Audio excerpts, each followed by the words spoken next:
They say Virginia keeps its ghosts close to the earth, but sometimes the ghosts are still alive.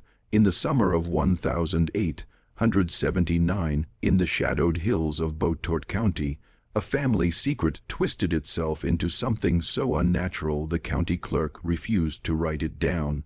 A patriarch, a man of the Bible, the land and bloodline, took his own mother as his wife after her husband's death. The records that survived, few and torn, call it a matter of inheritance. But those who remembered, those who whispered in the dark, called it a curse. This story isn't about love. It's about the rot that grows when blood refuses to let go of itself, when a man sees in his mother not a parent, but a mirror of the life he cannot control. The patriarch's name was Ephraim Hale. His mother, Mary Ann Hale, was 34 years older than him, a stern, quiet woman who had buried 2 infants, 3 brothers, and her husband, Joseph Hale, who died in late 1878. Ephraim was his only surviving son, a man already hardened by war, drought, and debt. By the time of Joseph's burial, Ephraim had taken control of the farm, the livestock, and the house that his father built. The neighbors said he stopped speaking to anyone who wasn't blood. His mother, still mourning, stayed with him out of necessity. But something changed in that house, something neither the preacher nor the sheriff could explain when they were later called. It began with a notice in the Fincastle Herald, small and unassuming: Ephraim Hale, 41, to wed Mrs. Mary A. Hale, 75. The typesetter reportedly refused to print it twice. The courthouse clerk left the marital register half blank, handwriting faint, as if ashamed. But there was a witness. Her name was Clara Poole, a midwife and family friend, who years later, near her own death, claimed she'd seen them standing together before the judge. Ephraim with his hand on his mother's shoulder, calm, proud, like a man signing a deed. Mary's eyes, she said, were empty, like she'd already gone somewhere else. It was said the night they returned home, every clock in that house stopped. The neighbors never spoke of that night in full sentences. They'd trade fragments instead. Pieces of rumor and nightmare passed through generations, as though even the memory itself might be contagious. A child of the valley once wrote in a letter, decades later, the Hale house was quiet, but the quiet was alive. Ephraim sealed the doors. The front porch, where his father once whittled and read scripture, became overgrown with vines, and the chimney began to lean as though the earth itself rejected the house.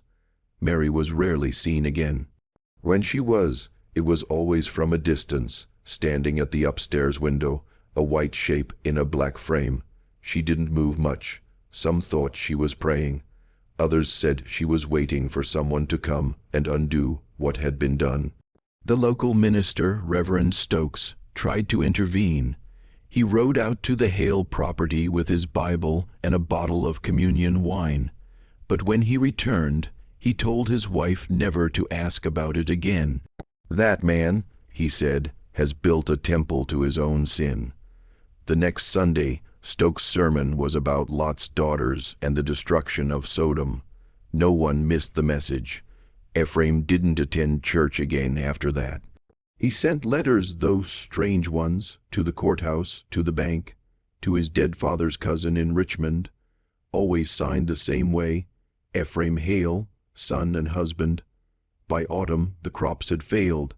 The livestock either ran off or starved, yet somehow Ephraim was seen walking the property lines every morning, tall and stiff, as if inspecting an invisible army. Some believed he was losing his mind. Others said it wasn't madness. It was devotion. One night, a farmhand named Ben Sutter swore he heard 2 voices in the barn. One was Ephraim's, the other, softer, broken, yet strangely childlike. He said it wasn't Mary's voice. Not anymore. He quit the next day and moved 3 counties over. When asked why, he said, "There's something in that house pretending to be family." The Hales stopped aging in people's stories after that. Their image froze in time. 2 silhouettes behind warped glass, lit by a single candle that never seemed to burn out. In January of 1880, the snow came early and stayed longer than anyone could remember. The Hale farm vanished under white silence. Smoke rose from the chimney only twice that winter, and each time it carried a strange smell, wheat, burnt, metallic. When the thaw came, the mailman found Ephraim's letters stacked on the porch, unopened, stiff with ice. He said he knocked, heard nothing, and left them there, for the living or the dead, whichever answered first. The first to break the silence was Clara Poole again. She was the only one brave, or foolish, enough to step inside the house when weeks had passed without word. She told the sheriff if she found every door locked except one, the upstairs room where the curtains never opened. Inside, she found 2 chairs facing each other, a Bible split open between them, and 2 plates set with rotted bread. There were footprints in the dust, but only one set was fresh. Ephraim appeared days later in town, pale, slow, moving, wearing his father's old overcoat. He went to the courthouse, signed something no one was allowed to see, and walked back home without speaking to a soul. The clerk who handled the paper said his hands shook so badly he spilled ink across the document, and when he looked down, Ephraim was already gone. Months passed before the truth, or what people claimed was truth, came crawling out. A hunter found Mary's body by the riverbank, half covered in reeds. She'd been dressed in white linen, as if for burial, but there was no grave nearby. Her wedding ring was gone, and her eyes were open. Ephraim didn't flee, he didn't hide. He told the sheriff she'd asked to go home, and he'd only done what a husband should. They never arrested him. The judge said the law had no language for a crime like that. "It ain't murder," he muttered. "It ain't right, but it ain't murder." After that, Ephraim sealed himself inside again. He stopped tending the fields, stopped lighting the hearth. He just wrote. Pages and pages, bound together with twine, full of strange reflections. Some called them sermons, others confessions. The last page ever found read-only. Blood remembers itself, even when we forget what it means.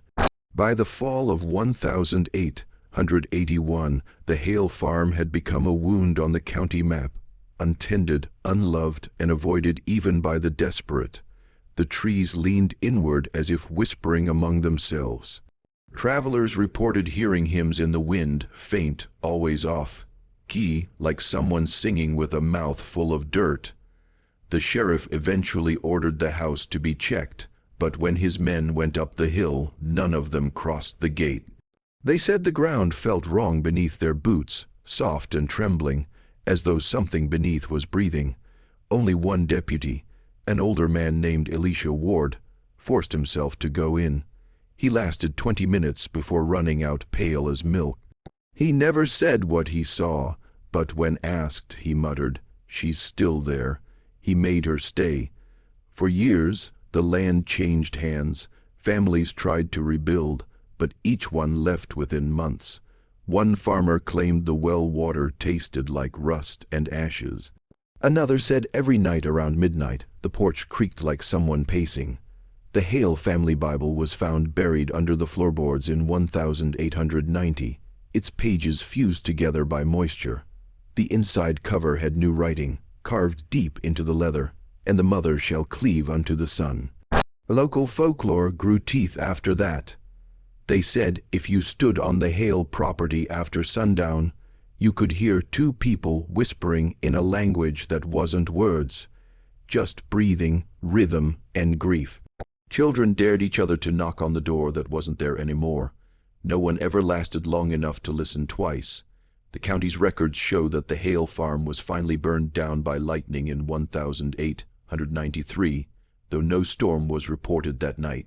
The flames were described as silent, bluish, almost cold, and when they sifted through the ash, they found something impossible. Ephraim's wedding band fused to another, smaller one, both melted together, both unmarked by soot. They buried the rings in the churchyard without ceremony, but the preacher who oversaw it, Reverend Stokes' son, later confessed he'd had a dream that night. He said he saw Ephraim kneeling by his mother's grave, whispering, "We were one before the blood, we'll be one after it." Decades passed, and the name Hale became a whisper carried only by the oldest tongues. but the earth never quite forgot. The land where their house once stood refused to grow anything, grass withered, animals avoided it, and every attempt at planting ended in silence. By the early 1900s, the locals had begun calling it Mother's Acre. In 1924, a surveyor named Thomas Avery came to chart the old farm boundaries for the county. He wasn't a superstitious man. He camped there 3 nights and wrote in his journal each evening. The first entry described the stillness. The second noted the sounds, footsteps around his tent, though he saw no one. The third entry stopped halfway through a sentence. His belongings were found intact, but Thomas was gone. Only his journal remained, the ink on the last page smeared by what looked like rain, though no rain had fallen that week. The final line read, "She's asking where her son has gone." By then, the legend had begun to spread beyond the county. College professors, occultists, even amateur historians made pilgrimages to Beautort, searching for the truth behind the rumor. But the truth never let them leave unchanged. One researcher from Richmond reportedly brought home a piece of charred wood from the Hale Foundation. He died within the year. His final words to his wife, "She's in the walls." Every generation since has tried to bury the story, but it always rises again, through a letter, a misplaced deed, a whispered confession. Some say Ephraim's writings survived, hidden in a church attic, pages too fragile to open.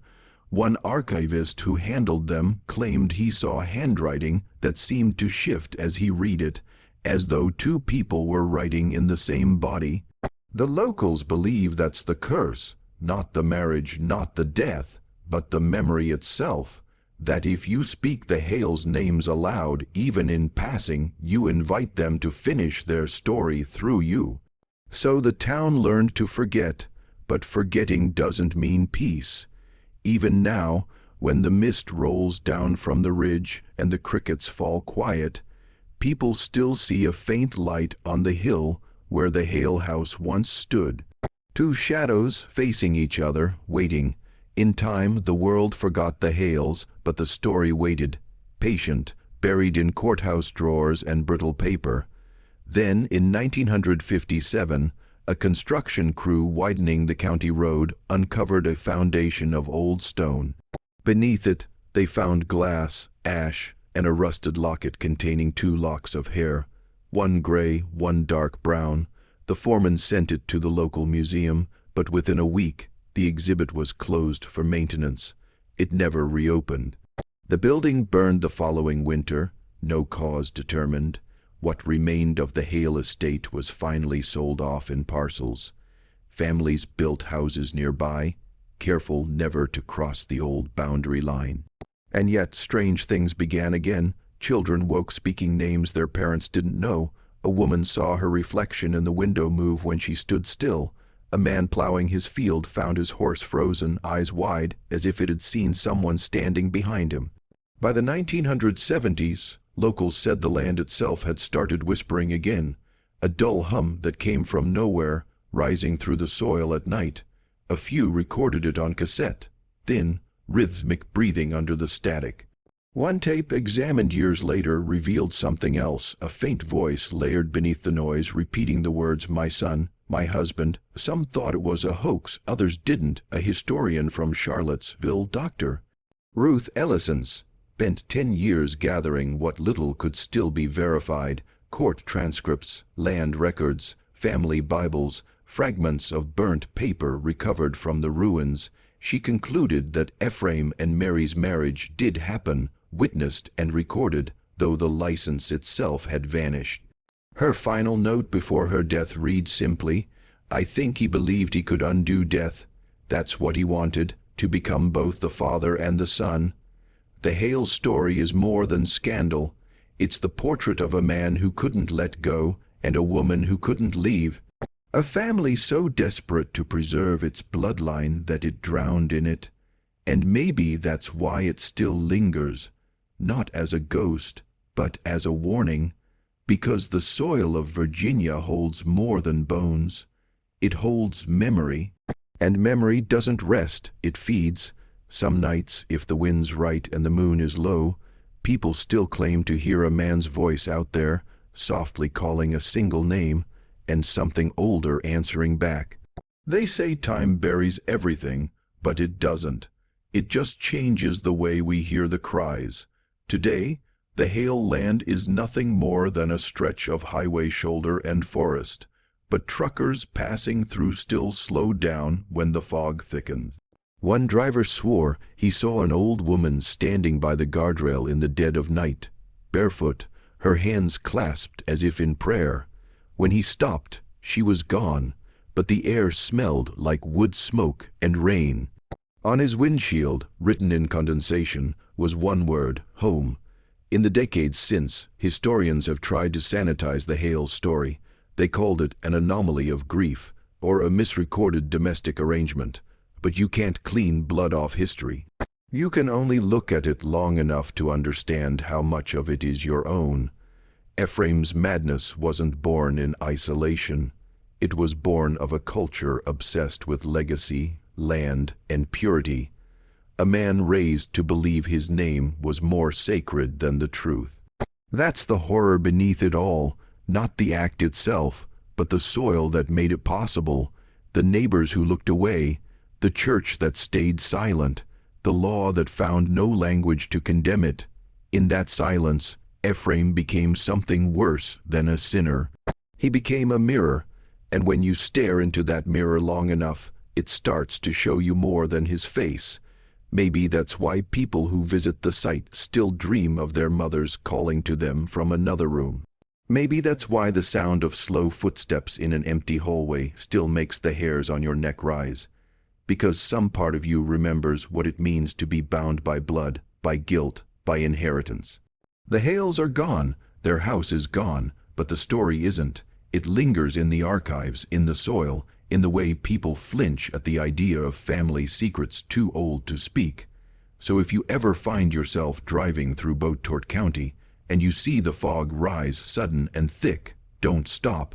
Don't look toward the trees, because sometimes the past isn't dead.